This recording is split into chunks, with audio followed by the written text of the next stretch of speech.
welcome to India Market Open. It seems like it's been fortunately a peaceful weekend when you look at Iran and Israel. Crude is under control. The pullback rally back home on Friday was very impressive. So it seems like we are off to a good start to the week.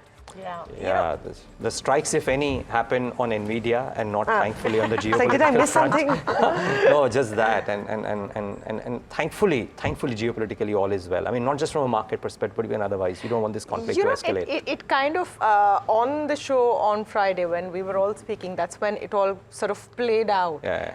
But that was the fog of war, which now it's clear what has happened. Both sides have tried to sort of pull back and got positions where they can tell their, constituencies that humne kar diya, so now no need to escalate. And the world is happy, everyone's happy, let's hope it stays that way. Yeah. So that sort of played out. Mixed cues, though, I would say, globally. And if you look at how the US was, NASDAQ was hurting, the strike was on NVIDIA, as Niraj was saying. So mixed trade on Wall Street, and NASDAQ was leading those losses down about 2%.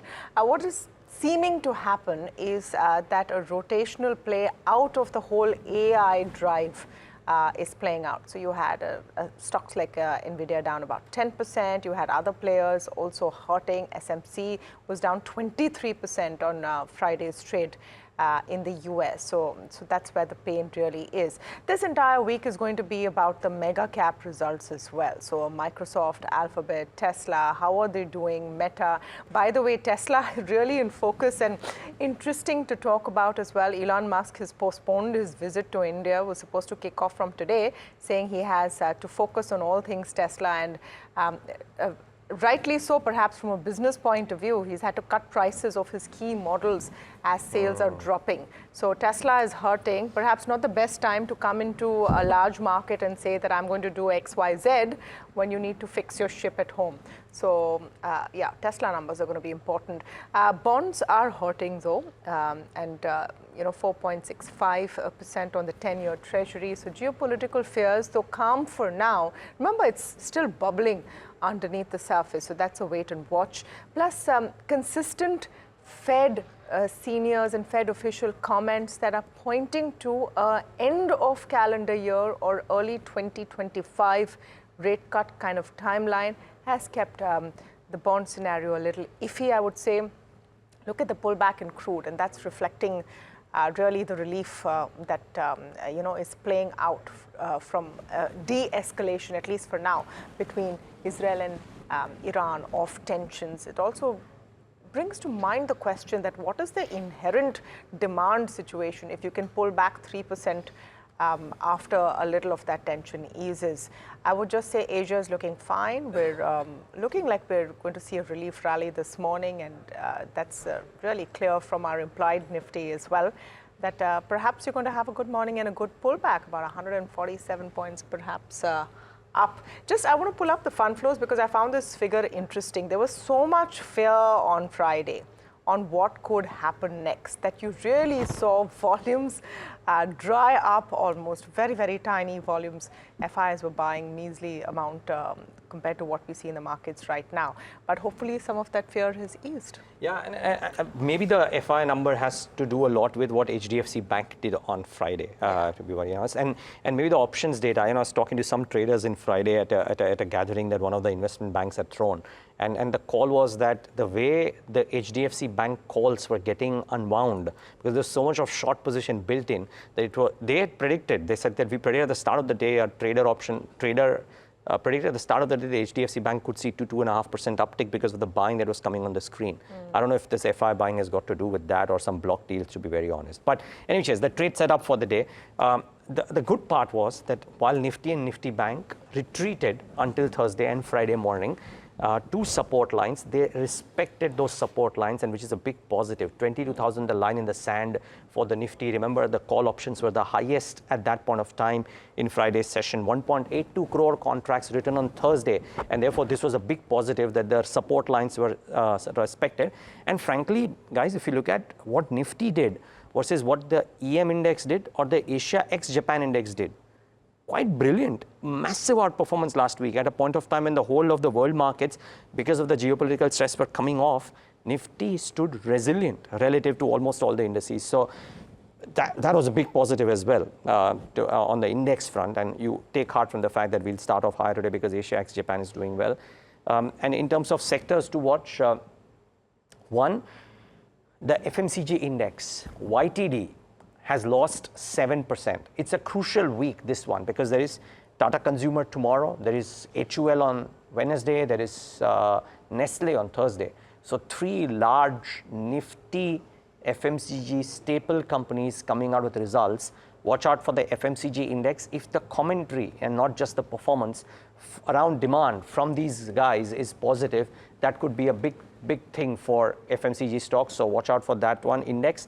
And while metals have got the global tailwinds around growth, somehow something tells me telecom still remains the sector to watch out for this week. The Vodafone FPO closing today, Bharti, what it has done the whole of last week, amongst the best performers. Indus Tower rocking as well, could be a very interesting pocket to monitor.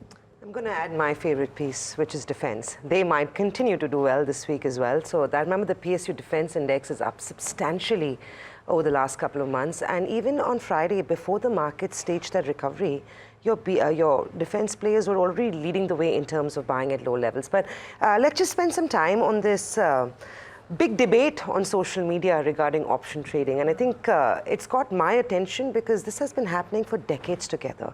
High frequency trading is a very popular algo trading mechanism which financial institutions or institutions with the power of money have very easily managed to have it work in the favor. But we talked to a whole bunch of analysts, F&O traders, option traders, and most believe that no matter who emerges victorious in this legal battle in the New York courts, it's not going to impact the Indian equity derivative market. It has kicked off a very heated debate, like I said, and market experts are accusing quantitative algo trading firms, quant algo trading firms, in misusing their technology or their power to, of course, skew the market against retail investors. But remember, option trading was never built with the sense of retail investors trying to make money off it, right? And unless there's any way to prove that this technology or these systems are built to deliberately sabotage unfair price discovery or work against retail investors, not much could be expected on that front. But just to put some numbers, and I think this is exciting, Indian equity derivative markets have seen volumes which are 400 times that of cash market versus what you see in other developed markets. In other markets, the derivative market volumes stand at 5 to 15 times that of cash market. India is at 400 times. So that just goes to show you the kind of play that's taking place in the Indian equity derivative market. Apart from that, these are, remember, powerful computers that execute trades. So they completely ignore fundamentals.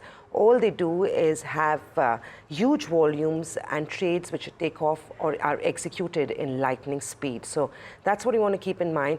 Locally as well, so while you have the Jains and Millennium Investments of the world, locally you have the likes of Graviton Capital Research that actually is leading the way. But we'll talk about this at some stage through the day. But important in context of just marking it, because I think this was something that the press, social media was focusing on all weekend. Samina, that was also because of what happened on Thursday and Thursday and Friday, and the move which left a lot of Indian option traders and retail traders hanging high and dry. And then this whole thing about Jane Street also having an Indian play is leading to the social media chatter. But tread with risk when you go into this space. No, I suppose. Just my limited perspective out here is that we know that options trading has been around for decades, right? And institutions are making a killing. Just the fact that the tax advantage that some of these global companies now have and the access that they now have to the Indian markets in trading makes it a bit of a not so level a playing field. And that is where the issue comes in. Even for a Cat 3 AIF in India, subject to 39% taxation. But on the trading side, on the global front, if you have that tax exemption because of treaties done, it just makes it a not so level a playing field, which is what people have been complaining about now. I mean, yeah, and I think the only one on the receiving end is retail investors. But there's nothing unfair in that sense. The tax advantage is unfair. Which is regulated, which has got nothing to do with a retail investor or an institution. And just to put, we've talked about the likes of Jane making $1 billion in profit. I don't know if you guys have heard about Graviton Capital Research. So they're a small Bangalore-based, I shouldn't call them small anymore. their top line has tripled in 3 years. So they reported a top line to the tune of 3,500 crores. And these are prop books, right? So they don't do this on behalf of clients at all. And they clocked in a profit of 600 crores. This is a nobody. We don't even talk about players like these, but those numbers are significant. QE Capital to add to that list. So that I've got about 2 or 3 rather unknown, insignificant players in the algo trading space that have made humongous profits. So it's not just the international FPI players that are, making hay while the sun shines. It's also local players that have managed to do quite well. And remember, all these gains have come in when the broader markets have been flat. Just goes to show you the power of AI and computers and technology, right? So significant gains with insignificant movement on the benchmark. But like I said, we will delve in this a little bit more if it has any impact, but it was just interesting to mark this morning. But very quickly, let's move back down to what matters this morning the most, and that's going to be, I think, HDFC Bank. It did see a sharp run last week, so it's up about, 10% in the last couple of weeks. But what is worth noting is those numbers. They do seem like a mixed bag, in my opinion. On the face of it, it's a good set of earnings, but when you delve a little bit more into it, it seems like a lot of it was marred by one-offs. Brokerage is not disappointed, and I think that's what the street will take heart from. But a stock reaction is very unlikely, and that's largely because the counter already ran up quite sharply on Friday when we saw all those banking stocks do quite well. But just quick takeaways, the bank has delivered on 2 key metrics that mattered the most, which is NIMs and deposit growth. Asset quality remains solid. The main concern was the lack of meaningful increase in loan yields. They adjusted for one-offs, ROAs and marginally lower at 1.88, and profit was lower by about 7 billion rupees. But floating provision was completely in line with what the HDFC Bank has done over the last couple of years, so no surprises there, but neither is it an indication of asset quality. So watch out for HDFC Bank. We will do a little bit of a deep dive analysis with an analyst in a few minutes. Along with that, HDFC Asset Management, largely numbers were in line with what the street was expecting. Good numbers, to say the least.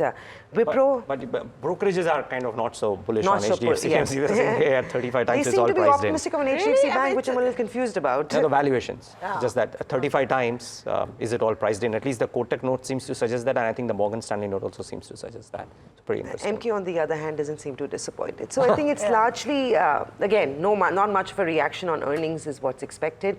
Wipro, once again, a weak quarter.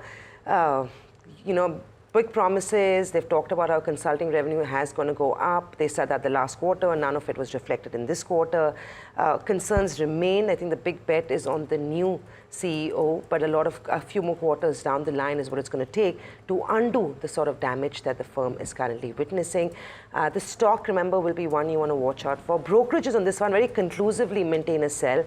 Some have even reduced their target price. So Wipro is not going to have a great day in trade this morning, guys. What I found interesting is the new CEO, Srinivas's 5-point guideline for what he is going to change and what he is going to do. And what I also found interesting is that he's not rocking the boat too much. No big rejig structurally within the organization to effect that change. And it seemed fairly blue sky. Of course, Street will give him some time, to actually shake things up. Wipro's been through a lot. Yeah. But that's one common theme I see. We're going to do everything AI driven, and we'll be on top of it. We'll have to wait and see how they do it. Yeah, but the only thing is that in a period of CEO transition, and people will relate this back to what Tech Mahindra is going through, there are changes for 2-3 quarters, growth doesn't come. People will now attribute this to it. So the Motilal Oswal note says that in line of the fact that there's a CEO transition happening, it might be the lowest growing top tier IT company. So why buy But into cause it? and effect, is that why the CEO was transitioned in the first place? Yeah, but because there's a new CEO. Yeah, I mean, that's a belief. I'm saying that's a hypothesis that some people have. Yeah. It may be right, it may be wrong. Yeah. So, in terms of stock performance, while the earnings have been disappointing and brokerages are disappointed or seem to be remain disappointed, it's actually not done too badly in 6 months. The stock is up 18%. Infosys, TCS, LTI, Mindtree, and I'm only comparing to the tier 1 names. They've all actually been dismal. I mean, look at Infy's performance. If you can pull that up over a 6-month period, it doesn't look good. LTI Mindtree is down 14% as compared to Wipro, who's actually lagging its IT peers. Infosys over a 6-month period is down about 1%. TCS is probably a close positive. It's up 15%. HCL is done 15%. But Wipro is up 18%, guys. Yeah. No, since 2020, by the way, Wipro is the second best performing Yeah. IT major. So all said it's and done well So on the valuations bourses. now is looking also better priced. Valuations are better. I mean, like like everyone else, their headcount has also slipped this time. So all said and done, Wipro is one to watch out. Maybe relatively, it might not see too much of a drubbing, but we'll wait and see. Persistent is the other one. Since you know, we're talking about the tech pack, set of numbers that came out, and the results have been seen as fairly positive. I would say those numbers on your screen. A beat on the top and bottom line, at least. Operating margins were hit due to higher costs, etc. The professional costs have also gone up.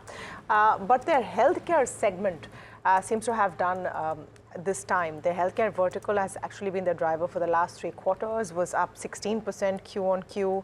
BFSI has recovered after 2 muted quarters, up 1.8%. So despite the drop in margins, 50 bips a year on year, you might see a decent kind of a response to a Persistent today. So that's one on the list in terms of earnings impact that you could see. JFS was the other one I found interesting. Now, Geo Financials, of course, in the news for a variety of reasons that tie up with BlackRock. What are they going to do? So their numbers are okay, not bad in terms of the data that we have. Total income up 5%, net profit up 10%. That's Q on Q. But what they aim to do and what they plan to do, that might enthuse the street. So they launched a debit card. They want to use AI to, make up for the fact that they are a late entrant and tap this space. They've tied up with 29 insurance companies. They've launched the voice box also, the kind that now, of course, Paytm, BharatPay, everyone has. So they've launched that also in pilot stage in Mumbai. And I think looking at the group, the stable they're from, and the kind of scale that they managed to build, JFS is one maybe which could see some moves today.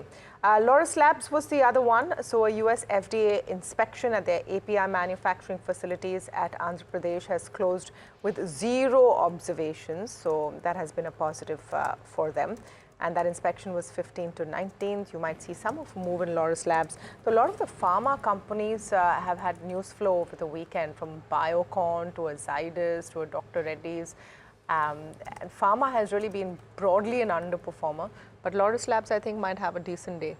Yeah, I mean, it's a big facility to not get to get 0 observations. Usually, we've seen stocks react. I was talking to Varsha, and it's already contributing, so in some sense, not a surprise. But the fact that there is 0 observations on a very large facility, the sentiment could be positive. You're right. So certainly a good stock to keep in the mix. Just a few from my end. The GSPL, to my mind, very likely the stock of the day today, for the wrong reasons, of course. The tariffs, PNGRB has sharply cut the tariffs of a key HP pipeline in Gujarat, the network in Gujarat, by 47%. The note from Citi says that this tariff cut is 64% lower than the tariffs that GSPL was seeking. I mean, that is something, and which is why I love the lines that they have used in the note, by the way. I mean, not love it, but really they're just qualifying. Citi calls it a tariff cut, calls the tariff cut a setback of epic proportions. Well, let's see if we have an epic reaction to GSPL in the session today. And of course, watch out for Gujarat Gas, because GSPL holds 54% in Gujarat Gas. So the business doesn't get impacted, but there might be an overhang. So Gujarat Gas, but GSPL predominantly very likely to be that one key stock which will react negatively. Ramkrishna Forgings, and we spoke to the management on Thursday, wherein they spoke about an approval for supply of components to a US EV maker. They didn't name it, presumably it was Tesla. Now it's been put on hold by the US EV maker. The stock had gained in 2 days. Let's see if there's a pullback in the stock in the session today. So that's another one to watch out for. And I'll watch out for JSW Energy, amongst others. 700 megawatt solar project from NTPC. This is large, and therefore could see a bit of a reaction from JSW Energy. It's an expensive power stock, but could see a bit of a reaction. Anything else, guys, on your radar? Lots of other stocks, of course, but yeah. What else? you know, a couple of things that I was looking at. I thought IREDA's numbers were interesting in Q4. Total income is up 34% year on year at 1392 crores. Net profit is also looking decent at 33%. IREDA might see you know, an up move there. Sterling and Wilson also I found interesting because it's sounding like a turnaround kind of thing. A lot of you know, focus on solar energy, but their order book has improved. Their revenues have increased to 1,178 crores versus 88 crores year on year. Their EBITDA is at 29 crores versus an EBITDA loss of 352 crores year on year. And net profit, they've moved from a 421 crore net loss to a 1.4 crore net profit. So a bit of a turnaround story there. We'll see if the stock is you know, rewarded by investors for that. And of course, the big one, you're going to have Reliance results later today. So just putting out Bloomberg estimates there, revenue may rise 5%, EBITDA may fall 4.5%. Margins also could contract about 180 points, but net profit, this is consolidated, of course, may rise 14%. I would watch out for what's happening with Geo there more than anything as well. Yeah. Couple of other stocks which may react. UBS on Voltas. Maybe the note came on Friday because they say the closing price is 1292 and the closing price is 1300. So maybe it came during market hours, but it's an interesting note. They've upgraded the stock to a buy with a target price of 1800 versus 1300. Currently, they believe Voltas will surprise on market share in the room air conditioner segment, and the market share could actually reach 23% versus 19.5%, which is the consensus currently. So further re-rating potential. So watch out for Voltas. In case it reacts, you know why. And two other stocks, Sona BLW, while Elon Musk visit getting postponed might hit some of the stocks, do watch out for Sona BLW because it's inaugurated a new manufacturing plant in Mexico, to cater to the growing EV demand in North America, which contributes to 40% of the company's revenues. So Sona BLW could be interesting. And guys, Zomato, we use it day in, day out. It's hiked the platform fees to 5 rupees from 3 or whatever it is. From 4. From 4, yeah. So 25% uptick there. Maybe there's a bit of a reaction. Yeah. Just we pay the platform fees eventually. Do we? I thought the restaurants, maybe. Yeah. It's going to be passed between on. somebody. Yeah. Zomato is not paying, they're just making. That's all we know. A couple of other stocks to mention. Niraj mentioned today the FPO for Vodafone Idea closes. To just put a number to that, they've been subscribed about 49% by the closure of the second day of bidding, which was on Friday. So you want to keep that in mind. The response has not been as euphoric as Vodafone Idea would have liked. So you want to keep that on your radar. Apart from that, we reported on the likes of Brigade last week and Mahindra Life Spaces, where those numbers have been in terms of business update have been looking pretty good. This morning we're reacting, or the market will react to Oberoi Realty. They saw bookings worth 1,775 crores in the fourth quarter with 228 units booked.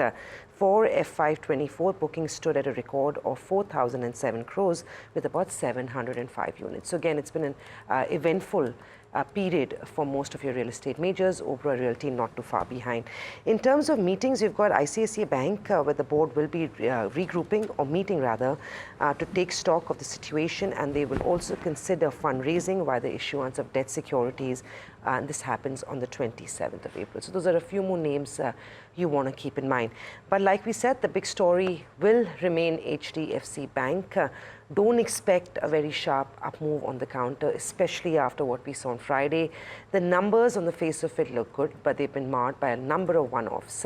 But before we go to Harsh to get a sense of what brokerages think about HDFC Bank, let's listen into the company's MD and CEO talking about deposit growth and its transitionary effects, and of course, what lies ahead for the bank.